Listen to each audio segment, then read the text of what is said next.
హారిక మనం బయట ఏమన్నా కొనుక్కుందామా? మన దగ్గర మనీ లేవు కౌశి.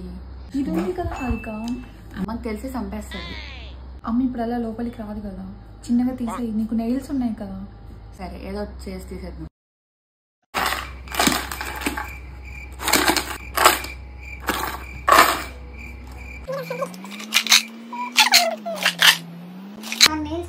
ఇదేమన్నా ఇంతుందా? ఇంత సమయం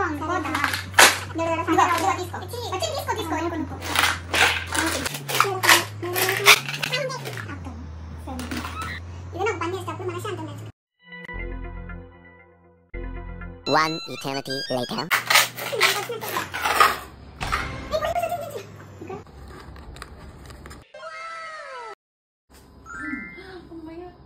కొనుక్కుందాం. ఏదో ఒకటి తిందాం, ఓకేనా? ఏం చేస్తున్నారు ఇద్దరు? ఏం లేదు అక్షి, మనీ తీసుకున్నాం. మీ మమ్మీకి చెప్తా, ఆగండి. వద్దు వద్దు చెప్పొద్దు మమ్మీకి. నీకు కూడా కొనిస్తాను, మీకేం కావాలంటే. నాకు ఒక నోటివా?